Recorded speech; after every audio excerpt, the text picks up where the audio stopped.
Hola a todos, bienvenidos a Debatiendo Café. Estamos desde los estudios de televisión de la Universidad de Bogotá, Jorge Tadeo Lozano. Mi nombre es Juan José Tobar y el día de hoy tenemos a tres invitados muy especiales, y tenemos a tres personas que vienen de partidos diferentes, con ideologías diferentes.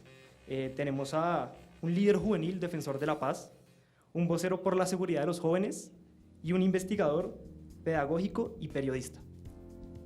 Demos la bienvenida a Julián Rodríguez Astoque, del Partido Verde. ¿Cómo estás? Un placer tenerte acá. Un placer a ustedes estar aquí en la universidad de nuestra ciudad, la Universidad Jorge Tadeo Lozano, más allá de la Universidad Distrital claramente, compartiendo el escenario con otros panelistas muy interesantes de otras corrientes políticas para conversar un rato de las propuestas, de los temas que actualmente son relevantes para los jóvenes también en una ciudad y en una coyuntura electoral tan importante, desde el respeto, desde la argumentación, tranquilos como jóvenes que somos y dando ejemplo frente a otras generaciones que tal vez no representan lo mejor de la política, que hoy nosotros sí estamos asumiendo ese reto.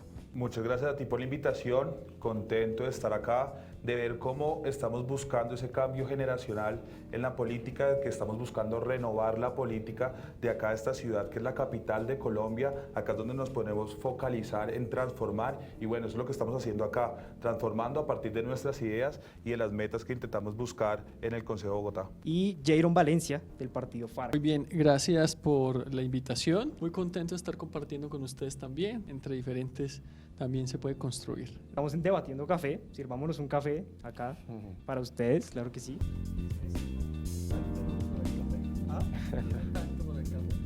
Muy buen periodista.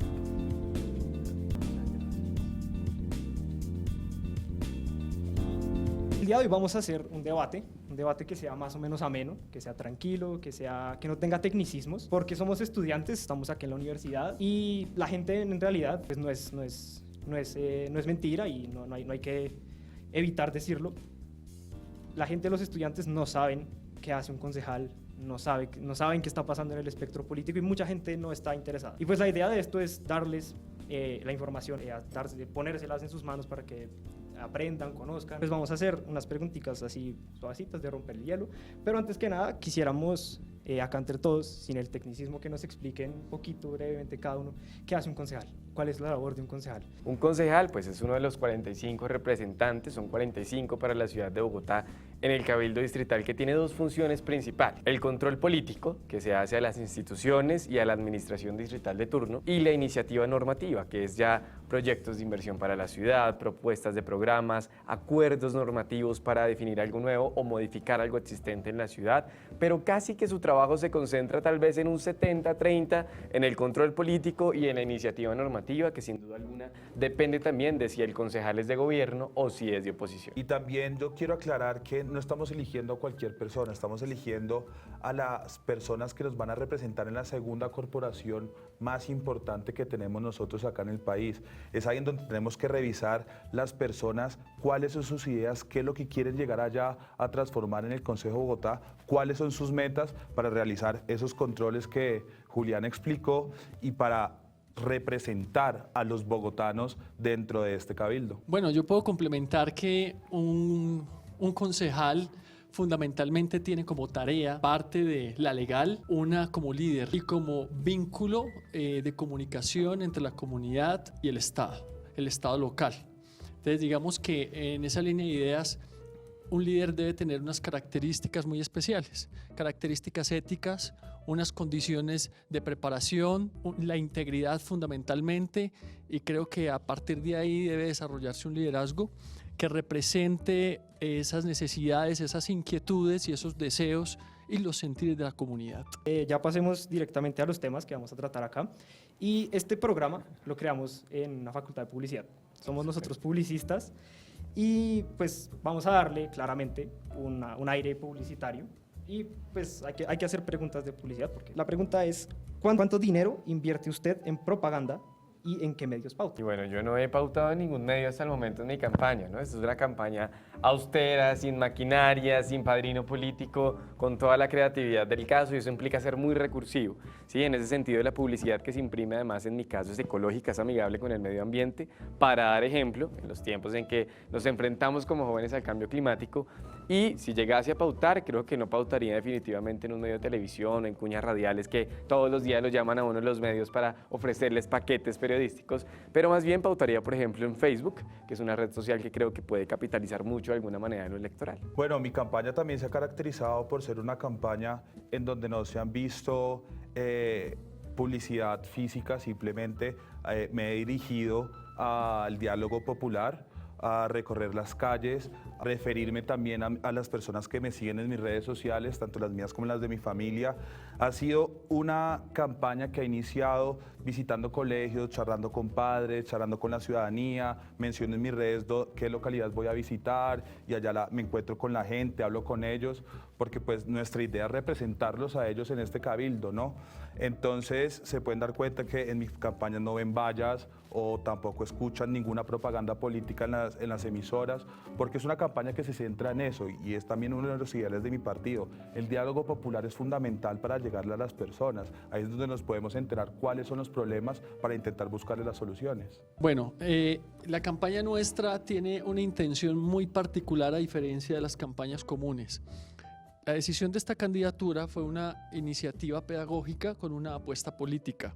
Es decir, que más allá de los cálculos electorales de lo que podamos recoger, lo que quisimos fue apostarle a una propuesta donde podamos acercar a la ciudadanía, transformar el paradigma que tiene de rechazo hacia las personas que se desmovilizaron. 1, 2, a proteger los acuerdos de paz. 3, a dar un ejemplo de que entre diferentes podemos construir, y por eso el eslogan de la campaña es Todos cabemos. Así que nosotros decidimos hacer un proceso muy pedagógico con la gente, un proceso en las calles directamente, con grupos focalizados, tratando de multiplicar ese mensaje en redes sociales. Nosotros, eliminamos medios convencionales. Ya sabemos que los medios convencionales no le favorecen a ciertos procesos de transformación social, y más con un aval como la FARC. Yo no soy desmovilizado, yo soy un ciudadano común y corriente que viene de promover el voto en blanco y dirigente nacional del Movimiento Ciudadano Blanco, pero muchos diferentes, entre ellos una persona, un joven que vino de Centro Democrático, unos desmovilizados de la FARC, unas víctimas de la FARC, unas víctimas de paramilitares, unos desplazados de la violencia, alguien de Colombia Humana, yo del voto en blanco. Todos nos sentamos alrededor de esa propuesta, y por eso digamos que el esquema es muy distinto y la intención es muy diferente. Muchas gracias. Bueno, también cabe resaltar que estamos en Instagram Live, @ la brújula Utadeo. Entonces, pues un saludo a todos los que nos están viendo desde ahí. Y bueno, pasemos a una siguiente pregunta, también de publicidad. Y yo no sé si ustedes se han dado cuenta, pero de un tiempo para acá, en Bogotá, todo lo que son las vallas de MUPIs o de EUCOLES, que son los paraderos de bus, están siendo pautados por la alcaldía. Y son todos. Si no están en blanco, son de la alcaldía. Y entonces la pregunta va a, pues no sé si ustedes son conscientes de la cantidad de dinero que se está perdiendo por falta de pauta de otras marcas en estos MUPIs, en estos paraderos de bus, y qué piensan al respecto. Entonces, pues empecemos contigo. Gracias. Yo soy muy crítico de eso. Yo creo que el dinero público no puede despilfarrarse a veces en vanidades, y me parece que invertir de manera excesiva, de manera invasiva en publicidad es un despilfarro del presupuesto público. También, pues, en términos publicitarios, a veces menos es más, y nuestros actos tienen que hablar por nosotros mismos. Entonces, si tú trabajas bien, haces un buen trabajo, la comunidad lo reconoce. Creo que de alguna manera es como el horizonte donde se tiene que enfocar, pero yo estoy en contra de ese tipo de publicidad tan invasiva, porque contamina, cansa, agota, y termina el ciudadano de a pie como hastiado de todo, ¿no? Pero es que es ahí en donde está el problema. Hay ciudadanos que se encargan de difamar y de ofender los trabajos que hace un alcalde utilizando sus celulares, utilizando pues en sus celulares sus redes sociales. Entonces, ¿cuál es la opción que él tiene? Pues tiene que informarle a la ciudadanía qué es lo que él está realizando, porque hay otros que se encargan simplemente de replicar los mensajes que las personas que los siguen o las personas que los lideran dan. Entonces, se encargan de opacar un buen trabajo que se está realizando mediante pues, sus redes. Pues, ¿qué les toca hacer? Informarle a la ciudadanía. Entonces, ¿cómo le informa? Colocando esta publicidad. Sí, tampoco se tiene que generar excesos, pero también se tiene que utilizar estos medios para informarle a la ciudadanía qué es lo que está sucediendo, porque es ahí en donde está lo importante. Es que quejarnos es fácil, pero enterarnos de lo que está sucediendo es un poco más complicado.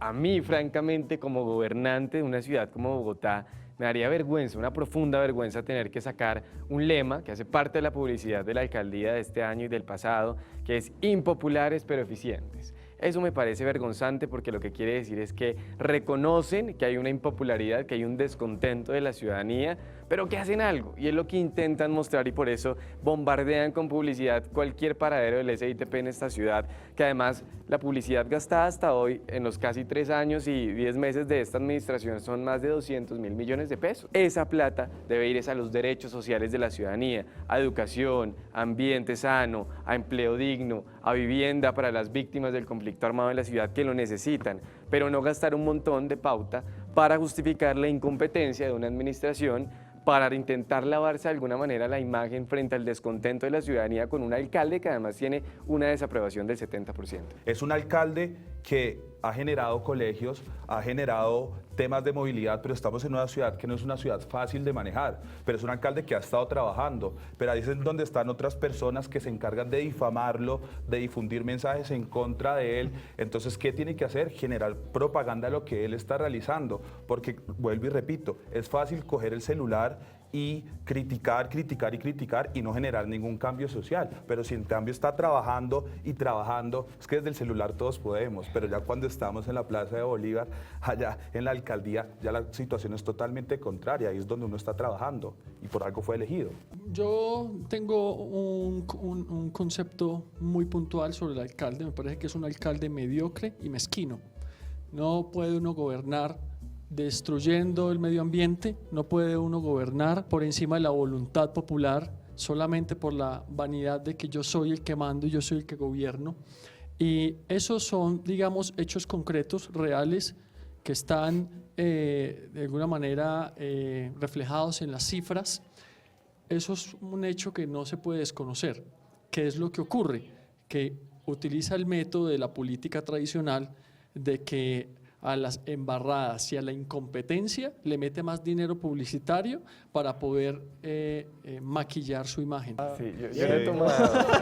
Toca probarlo, pero creo que está como... Es que el problema es que solo se ve un ¿quieren zorrito. servir más No agua? entiendo, Claramente. ni siquiera lo he probado.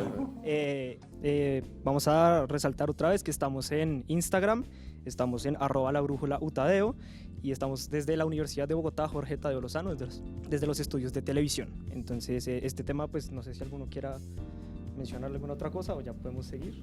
Sí, perfecto. Vamos a seguir con algo de publicidad, pero esta vez vamos a enfocarlo hacia empleo. Y pues nosotros somos publicistas y no es mentira que para los jóvenes que recién salen de universidades no hay empleos. Y queríamos saber ustedes cómo nos asegurarían a nosotros un empleo, o cómo pueden darnos la seguridad de que va a haber un empleo para jóvenes cuando nosotros salgamos de la universidad, sobre todo siendo ustedes candidatos a la política. ¿Por qué no contratarían publicistas también? Entonces, Gracias. Bueno, ante esa pregunta es muy compleja porque no es función de un concejal ni ejecutar presupuesto, ni disponer de nómina, ni contratar gente o prometer empleos pues a la gente. Lo único y lo máximo que se puede es, digamos, esa unidad técnica de asesores que se permite contratar, pero lo que sí se puede es, digamos, impulsar proyectos, que es lo que nos corresponde.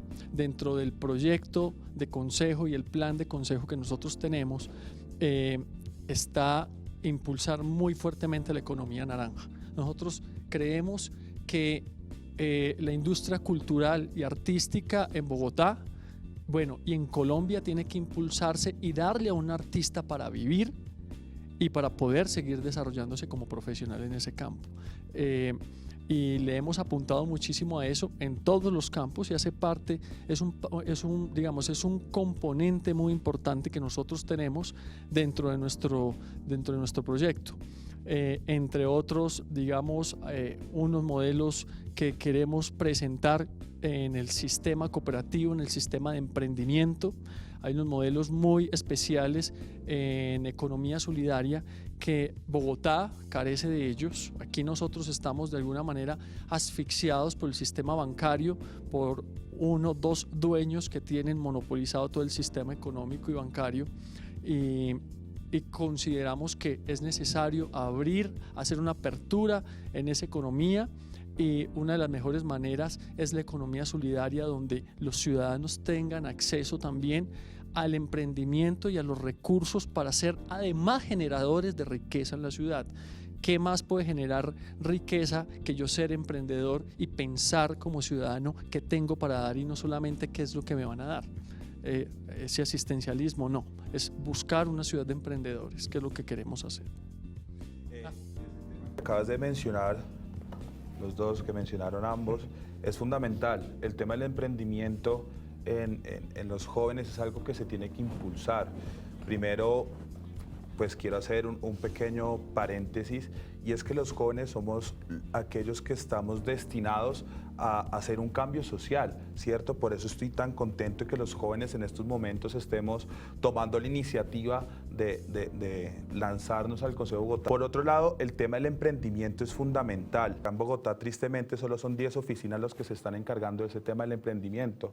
Entonces, si generamos e impulsamos a estos jóvenes, por eso uno de mi tercer eje es la creación de oportunidades para jóvenes a partir de la cultura, arte y el emprendimiento. Porque si nosotros logramos brindarle a los jóvenes ese impulso para que emprendan, ese impulso para que lleven sus negocios o sus proyectos a otro nivel, ellos también están generando más empleo, y que van a buscar también jóvenes con los mismos ideales para realizar eso. Bueno, no, el tema del empleo en esta ciudad, del trabajo para los jóvenes, es supremamente complicado. 1 de cada 5 jóvenes está desempleado. La tasa de desempleo es el doble de la tasa de desempleo general para los que viven en esta ciudad, y es lamentable saber que casi el 20% de una generación potente y llena de talento no tenga la oportunidad de trabajar. Primero hay que romper un paradigma cultural, y es que la gente asocia a la juventud con incapacidad y con inexperiencia. Y es por un paradigma cultural que hay que romper, de asociar la juventud con inexperiencia o incapacidad. Hoy lo cierto es que la juventud está mucho más preparada académicamente y capacitada para asumir las riendas en lo político, en lo académico, en la laboral, porque es una generación más educada que la de nuestros padres y la de nuestros abuelos. Pero además pensemos en otra cosa, y es la inseguridad en la ciudad está desatada, y en ese sentido hay que garantizar para los jóvenes que terminan siendo de una u otra forma esos eslabones débiles de la cadena delincuencial, los que terminan siendo judicializados y permitiendo que luego las cárceles se hacinen cada día más, los que realmente representan la esperanza de una generación que no tiene que estar allá, que son instrumentalizados indebidamente por las bandas criminales de la ciudad ante la falta de oportunidades educativas, laborales. Todo ese tipo de oferta de inclusión social, de derechos sociales, es la que tiene que garantizar el distrito, pero al mismo tiempo representen una oportunidad de crecimiento y prosperidad económica para la ciudad. Eso es lo que hoy Bogotá debería ofrecerle a sus jóvenes.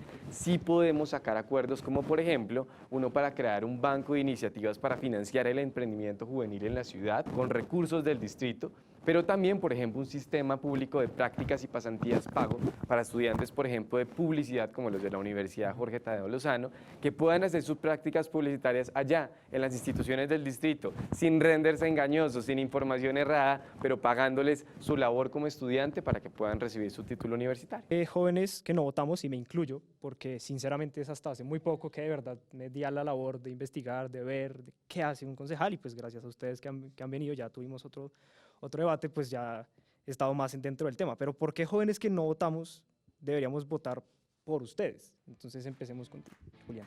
Absolutamente importante. Si algo me ha dado yo la pela en este país y en esta ciudad, es a buscar la participación de la juventud en la política. Yo soy coautor de la Ley 1885, junto con muchos otros jóvenes, que es el Estatuto de Ciudadanía Juvenil en Colombia, que nos da derechos sociales y políticos de participación ciudadana. su partido, todo Listo, eso. de una vez. súper. Y en ese sentido, mi tarea siempre, más que ser el político tradicional o que ser un político distinto, mi tarea en la vida yo siento que es llegar a abrir en la política espacio a otros jóvenes, inspirarlos, empoderarlos, darles las herramientas y el ejemplo, no la vergüenza de los políticos de siempre, y decirles que pueden llegar a hacer política de manera distinta. Hoy los jóvenes en Colombia son aquellos entre los 14 y los 28 años legalmente, y somos casi el 25% del total de la población. En Bogotá es casi el 27%. Eso quiere decir que incluso el potencial electoral de nosotros, si quisiéramos usarlo como Juventud Unida, podríamos poner un presidente en una primera vuelta. Eso lo podría hacer la juventud colombiana. Pero históricamente nosotros no participamos activamente en política, como tú lo dices, y es tu caso. Y es porque incluso desde la casa se le ha inculcado al joven que no se meta usted en política porque eso todos son corruptos, todos son ladrones, esos son ratas de cuello blanco, dicen las familias tradicionalmente, y demeritan el ejercicio político y crean de alguna manera una apatía en la ciudadanía juvenil nueva, en las nuevas generaciones, para no participar. Afortunadamente, y hace parte de los temas publicitarios, el hecho de tener hoy un celular y de que las nuevas generaciones, entre los 10 años y los 20 años, tengan el acceso a un smartphone, les permite nutrirse de información, incluso política, que les sirve para ser sujetos políticos desde muy temprana edad, no comer entero, indagar qué está pasando, saber quiénes son los políticos de su país, y por eso hoy incluso los papás ya no le dicen al hijo por quién votar. No, mijo, vote por el conservador, por este liberal, porque la casa es liberal, sino que le dicen al hijo es, mijo, usted que está informado, usted que tiene la oportunidad de la universidad, ¿por quién votamos? ¿A quién nos recomienda? Hoy participar es casi que una obligación de la juventud en la política, porque yo creo que de hecho después del 2 de octubre de 2016 la tendencia de participación electoral de los jóvenes es altísima. Y estas son las primeras elecciones según la registraduría en la que además participan tantos jóvenes como candidatos. Dejamos de estar atrás en la foto con el político para legitimar los votos, a ser ahora los actores políticos que se están midiendo en la contienda electoral. Bueno, yo ante esa pregunta yo encontré 16 razones por las que debía involucrarme en este proyecto. Cuando me proponen ser candidato al Consejo en la Convergencia, mirar cómo acabar la corrupción, que no nos dividan, la participación de las nuevas generaciones, hacer una apertura a las generaciones que vienen para hacer una transformación de paradigmas, apuntarle al pensamiento crítico, acabar con las roscas, acabar con el sistema de monopolio que hemos encontrado, impulsar una distribución justa de la riqueza que solamente está concentrada en pocas manos, proteger y rodear el medio ambiente, buscar todas las maneras de involucrar al indiferente para que entienda que todo esto hace parte de nosotros. El otro elemento fue construir una política sana, construir las posibilidades de que todos cabemos en una sociedad donde somos diferentes. El otro elemento fue lograr demostrar que entre diferentes podemos hacer algo positivo también. El otro elemento fue cuidar y proteger los acuerdos de paz, no discriminar y no cerrarle las puertas a los desmovilizados. Y la última, muy importante, es trabajar con los que nadie quería trabajar, que fueron los desmovilizados de las FARC. Yo, que no soy desmovilizado, lo repito, encontré que en todo el contexto político, en todo el panorama político, nadie quería trabajar con las FARC. Entonces, por eso quise aceptar que como ciudadano, con voluntad propia, una decisión de decir, yo le quiero apostar a los que le apostaron a la desmovilización, le están apostando a la paz, y que se marcan de manera diferencial de los que allá en estos días se armaron nuevamente, y que la clase política tradicional y de derecha está aprovechando para desestabilizar nuevamente el país. Nosotros no podemos permitir que nos metan en ese juego, que nos divide y nos acaba hasta en nuestros hogares. Y mi número es el 16 por las FARC. Muchas gracias, muy querido Jorge. Mi número es el 23 del Partido Alianza Verde del Consejo de Bogotá. De hecho, los años que tengo coincidió 23 del Verde. Ahora sí vuelvo yo. Continúa, Jorge. Primero, un pequeño paréntesis a lo que el compañero acaba de mencionar. Acá las personas que desestabilizaron el país fueron los que se tomaron las armas y los que el partido de él lideraban y figuraban, y pues ahora es que vienen a apartarse después de todo esto que ha sucedido. Pero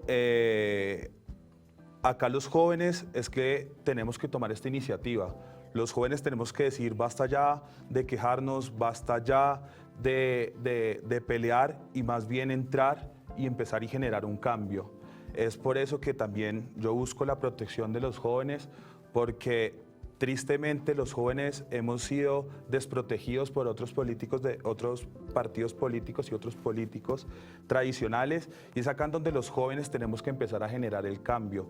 Entre todos los candidatos hay excelentes ideas que se pueden llevar a este cabildo, que se puede generar el cambio, y así como nosotros tomamos la decisión de enfrentarnos a esta campaña política, así otros jóvenes en 4 años también lo quieran seguir haciendo, y así hacer el cambio generacional que tanto he estado mencionando. Finalmente, mi partido es el Centro Democrático, soy el número 15 y espero que este 27 de octubre me den ese voto para trabajar por los jóvenes, por las familias y por la niñez.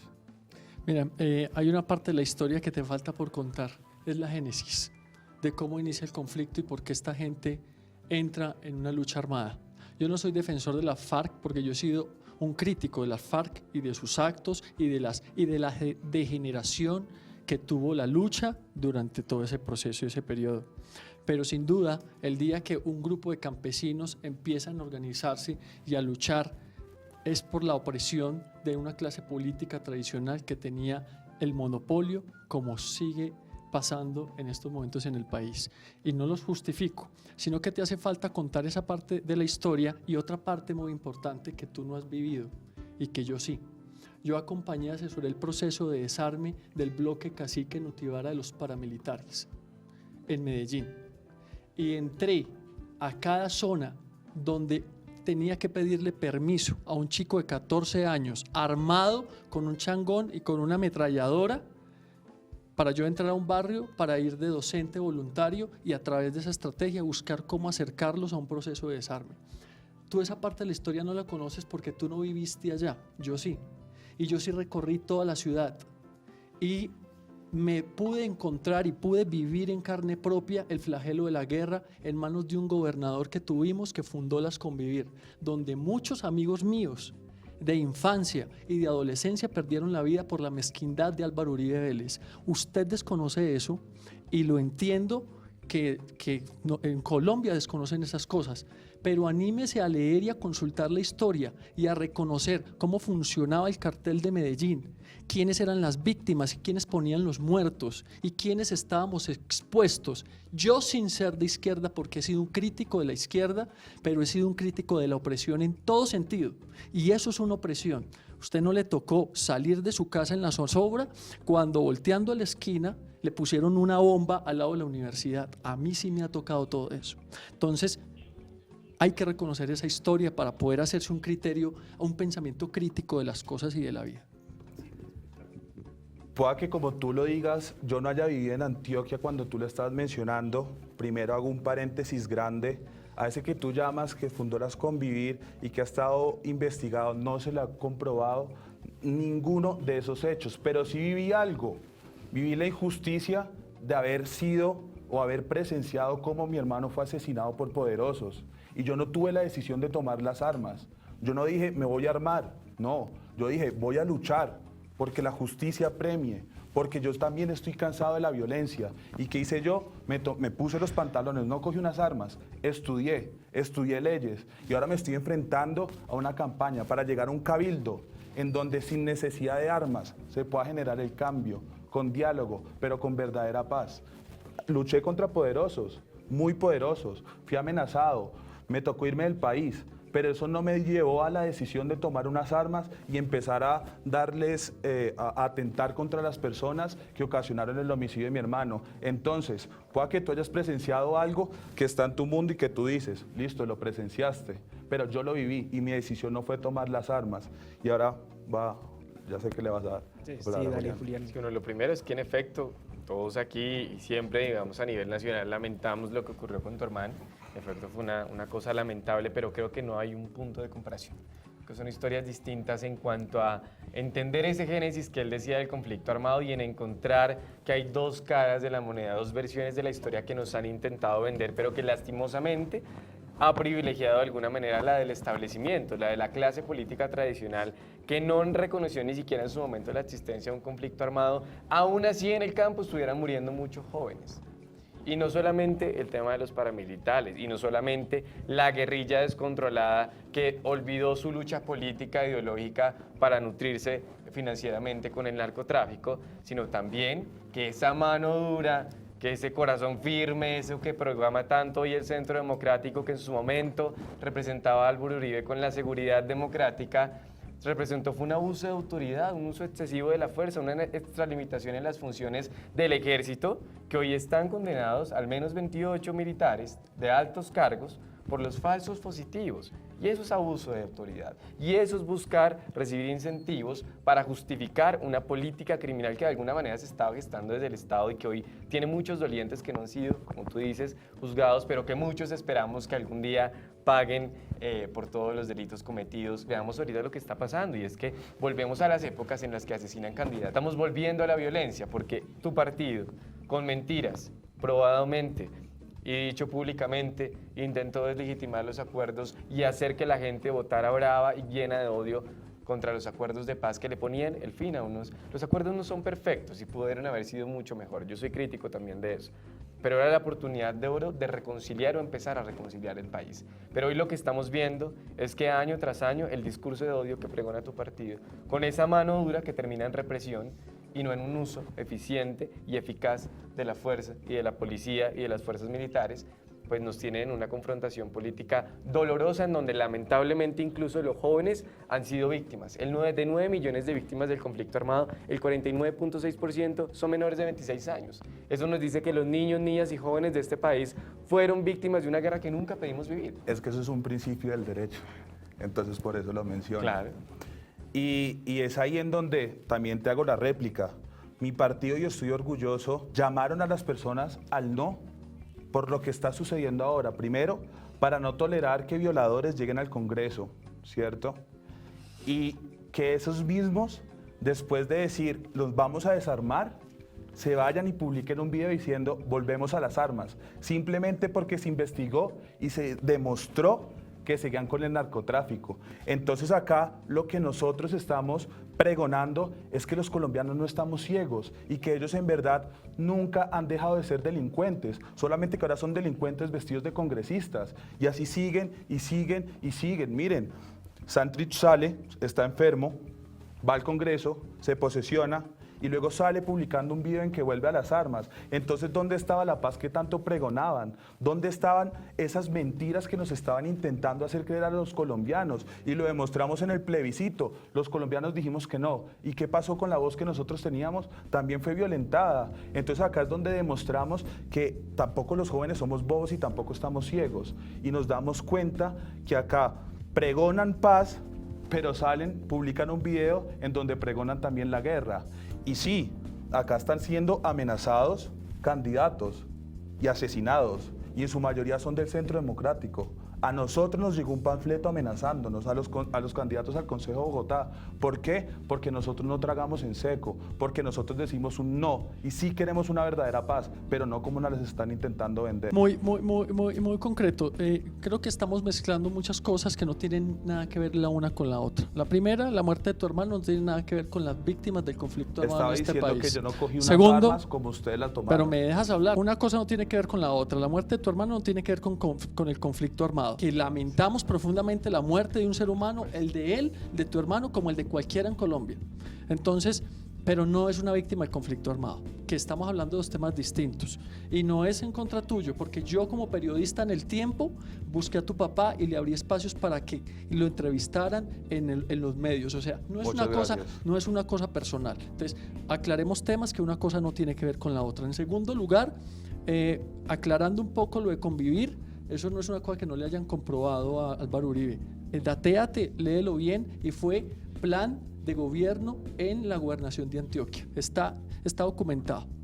Y en tercer lugar, pues digamos que estamos de acuerdo en lo que estamos hablando, digamos que los tres estamos de acuerdo en que es la esperanza en las nuevas generaciones donde está la transformación. Sin duda, ahí entras tú también, que haces parte de esa nueva generación. Pues lamentablemente desde una plataforma tan cuestionada por la corrupción en Colombia, pero es de valorar, digamos, el esfuerzo que quieres hacer de aportar de manera constructiva a la sociedad, pero es para dejar como claro, quería simplemente aclarar eso. Y eso implica tener garantías de voluntad de paz, no solo por parte de ellos, sino del gobierno de tu partido, que lo único que ha hecho desde que llegó a ser presidente Iván Duque y su gobierno y su bancada en el Congreso es torpedear la paz, es torpedear el acceso a la verdad, a la reparación integral de las víctimas y a la justicia transicional. Pero lo único que te quiero decir es que uno no tiene que buscar como solución tomarse en armas para llegar a algo. Y con respecto a lo que está haciendo el gobierno y los parlamentarios están mencionando, es que acá nos impusieron una paz que nosotros los colombianos votamos que no. Y está totalmente impuesta. ¿Por qué? Porque acá se estaba demostrando lo que iba a pasar y lo que está sucediendo. Y desde antes estaban diciendo, esta paz va a ser totalmente violentada. Y es la hora y la paz fue violentada, pero fue violentada por los que nos impusieron estos acuerdos y por los líderes de las FARC que decidieron alzarse en armas por descubrírseles que estaban manejando y que estaban siendo narcotraficantes en estos momentos. Que es que yo no quiero que quede en el imaginario colectivo que es que la fuerza alternativa es lo mismo que la fuerza revolucionaria. Son dos cosas distintas. Uno es el partido de la gente que se movilizó y que le está apostando la paz, y los otros son una banda de delincuentes que le faltaron la palabra al país y se armaron y volvieron otra vez a las armas. Entonces, ¿cuál es la perversidad hablando aquí en términos publicitarios? Y es que el Centro Democrático pretende confundir a la ciudadanía de que son la misma cosa y son la misma FARC. Entonces dejémoslo claro para que no lo mezclemos, porque los que están en la fuerza alternativa son los del proceso de paz, los que le están apostando legítimamente a esta sociedad y de una manera pacífica a esta sociedad, y es a quienes yo estoy respaldando, apoyando como ciudadano por esa actitud, porque es mejor tener 12.000 personas apostándole a la paz y no con armas imponiendo sus ideas por la fuerza. Y los otros, esa bandola, pues ojalá y que los detengan y que les pongan justicia. Toda la vida confundir la actual FARC como partido político con esta disidencia que de alguna manera ya es un grupo Totalmente. de crimen organizado que está generando miedo también, porque pensemos en la gente que se identifica como FARC en los territorios de reincorporación y que hoy por eso tenemos noticias lamentables de los cuantos asesinatos de excombatientes por esa misma estigmatización. Eso es mejorar el discurso y buscar un discurso reconciliado desde la información clara y la verdad. Y nos invitaron para hablar de Bogotá. Somos candidatos al Consejo, esto parece una discusión legislativa en el Congreso de la República y no, o sea, si bien es cierto que estamos hablando del Consejo de Bogotá, claro que tenemos que hablar de los acuerdos de paz en esta ciudad y es por eso que yo me tomé un poco la palabra y es para decir que vamos a llevar al Consejo de Bogotá una propuesta para un acuerdo distrital eficaz y completo para la implementación de los acuerdos en la capital del país. Estas son las primeras elecciones territoriales que tenemos después de la firma de los acuerdos y es más que obligatorio y más que responsable como generación distinta llevar esa discusión para que las instituciones se encarguen de cumplirlos en nuestra ciudad. Ya lo último que tengo por decir es primero que ese partido se ha caracterizado, y lo reitero, por ser un partido que no traga medias y ser un partido que intenta destapar, intenta mostrar los índices delincuenciales no, sino recalcar los hechos delictivos que realizaron los miembros de las FARC. Segundo, tú dices que vas a llevar allá los acuerdos para también discutirlos encima de la mesa, pero también va a estar un concejal joven que también quiere transformar, pero que tampoco traga secos. Entonces, eso es lo último que tengo por decir sobre el tema. Y Bueno, pues ya nos estamos quedando sin tiempo, lastimosamente. Yo solamente quería agradecerles desde ya. Muchísimas gracias por venir, por el momento que tuvimos acá para conversar. Se calentó un poquito, pero pues es la idea. O sea, creo que el debate se da en que hay encuentros de ideas, de pensamientos, y pues si no, no habría política. Muchas gracias por venir otra vez. Estamos en la Universidad Jorge Tadeo Lozano, esto es Debatiendo Café, y pues ya para cerrar, si quieren, digan cada uno su número, lo que quieran de ustedes, ya para culminar. Entonces, si quieres, empezamos contigo. Bueno, claro. Un que minutico, sí. un minuto.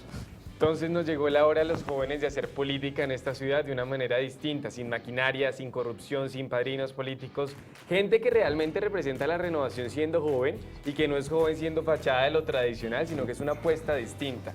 Una juventud que va a llegar al consejo, yo voy a ser el concejal más joven en la historia de esta ciudad, para llevar propuestas en materia educativa, educación para la paz y para la convivencia, en materia de empleo digno para nosotros los jóvenes que hoy no tenemos trabajo en esta ciudad, pero también para llevar la discusión de los acuerdos como lo mencioné, para defender la vida y eso implica defender el ambiente. No vamos a talar un árbol más en esta ciudad, no vamos a construir un centímetro de cemento sobre los humedales o sobre la reserva Thomas van der Hamen, vamos a procurar que el ordenamiento urbano y que el POT, que ojalá no sea el de Peñalosa, que no lo aprueben, sea el mejor para esta ciudad con una visión que luche contra el cambio climático, pero además vamos a defender la apuesta de la juventud, una ciudad que requiere formación artística, cultural, deportiva, en emprendimiento y que esa es la mejor estrategia para combatir la criminalidad y las altas tasas de delincuencia en la ciudad, no solamente con un pie de fuerza capacitado, sino con realmente atacar la estructura, las bases débiles de la cadena delincuencial en esta ciudad que nos tienen azotadas, que son los jóvenes que necesitan oportunidades porque somos una generación poderosa que tiene que estar educándose y sirviéndole a la sociedad. El número 23 del Partido Alianza Verde, la edad que tengo para el Consejo de Bogotá. Bueno, muy bien. Yo creo que en lo que he reflexionado hoy ya ustedes pueden entender, comprender cuál es la intención de este proceso, de este proyecto pedagógico. Es lograr sacar lo mejor de cada uno de nosotros como ciudadanos y ponerlo sobre la mesa y construir colectivamente algo por el bien común. Es alejarnos de la estigmatización, del rechazo y de la división que la gente que tiene el poder usufructúa de eso. Es una gente que factura de eso, de la división, de la guerra, de ver cómo nos enfrentamos nosotros en nuestros hogares y a eso tenemos que apuntarle, a mirar cómo entre diferentes podemos ponernos de acuerdo para construir. No podemos permitir que sigamos en manos de gente que nos sigue dividiendo y que el que llegue al poder no quiere hacer lo que el de atrás venía haciendo porque es de una línea política diferente. Eso nos tiene metidos en un atraso y tenemos que buscar qué nos une y no profundizar en qué nos desune. Es todo lo que estamos trabajando nosotros, por eso nuestro eslogan es Todos cabemos. Con el número 16 es muy fácil buscar la rosa en el centro del tarjetón y marcar el 16. En las redes me pueden encontrar como Jairon Valencia, la inicial con Y, y la intermedia también con Y, Jairon Valencia. En las redes sociales podemos estar en contacto y alimentar muchísimo más estas ideas colectivas que a todos nos beneficien. Bueno, aquí está un joven que se cansó de quejarse y quiere generar un cambio.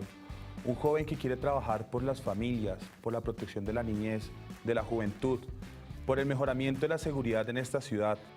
Entonces, simplemente los invito, pues te agradezco por abrirnos las puertas de tu universidad, a todos ustedes, por tomarse el tiempo de escucharnos y los invito a votar por el número 15 del Centro Democrático. Un joven de 24 años que tiene una causa y una causa noble y es trabajar por sus familias, por sus hijos, por los jóvenes y por los niños de esta ciudad. Muchas gracias. Y antes de irnos, pues démonos la mano todos porque sí, por de supuesto. eso se trata. Muchas gracias a todos por venir.